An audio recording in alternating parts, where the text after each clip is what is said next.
Bienvenue sur ma chaîne Sarah Amazing TV dans le Zapping Podcast. Et aujourd'hui, le sujet concerne le temps. Jingle.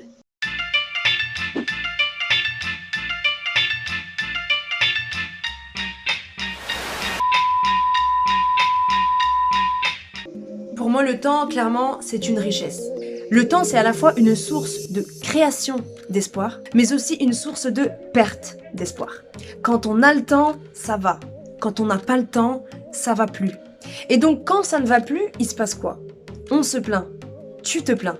C'est très commun et très fréquent de se plaindre du manque de temps pour faire ce dont on a envie, avoir des activités, construire de nouvelles choses. L'être humain, il se plaint parce qu'il n'a pas le temps qu'il souhaite avoir.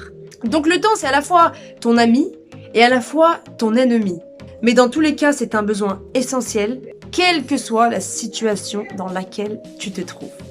Donc se plaindre, c'est une chose. Mais la question, c'est la suivante. Fais-tu un bon usage du temps qui t'est attribué? Est-ce que tu l'utilises intégralement ou est-ce qu'une partie de celui-ci est bâclée?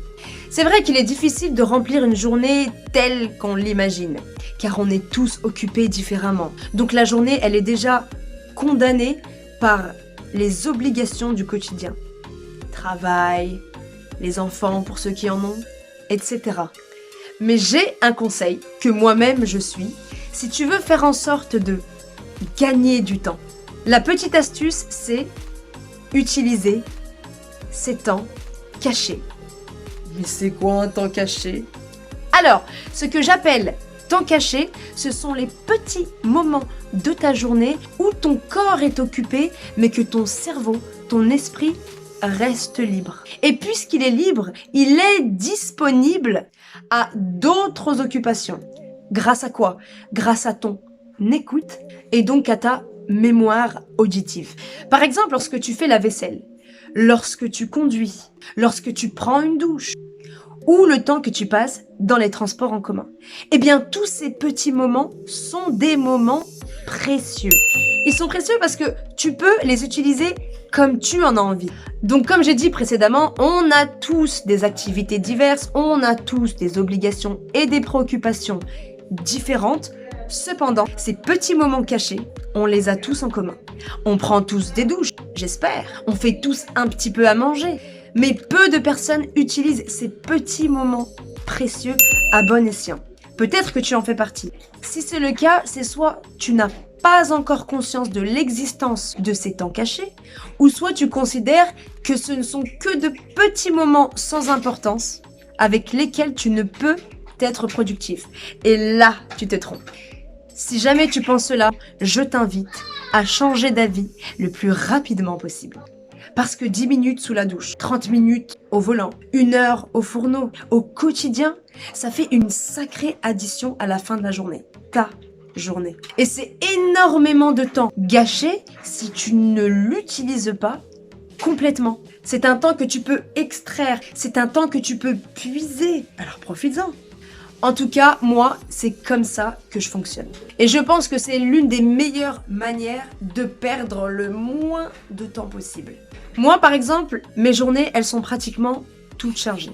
Mais l'un de mes buts principaux, quotidiens, c'est d'améliorer mon apprentissage des langues étrangères que je pratique.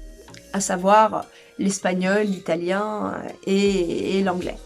Donc, eh bien, c'est grâce à ces temps cachés que je peux continuer à m'enrichir, linguistiquement parlant, même en étant occupée. Parce que parfois, dans mon emploi du temps, je ne peux me permettre de consacrer un moment exclusif à telle ou telle tâche. Je suis sûre que tu te trouves dans la même situation que moi. Donc je peux pas me dire, Sarah, ok, tu vas réviser l'anglais pendant 1 heure. Et puis l'espagnol pendant 1h30. Donc l'utilisation de ces temps cachés, c'est la solution idéale pour satisfaire cette volonté. Et ça, évidemment, ce n'est que mon exemple, mais ça marche, ça doit marcher, quel que soit le domaine dans lequel tu as envie d'évoluer. Tant que tu as le projet ou la volonté d'acquérir de nouvelles expériences ou d'approfondir celles que tu as déjà, ça fonctionne. Moi, en tout cas, j'ai pris mon exemple car je sais que beaucoup de personnes veulent apprendre, veulent commencer à apprendre des langues.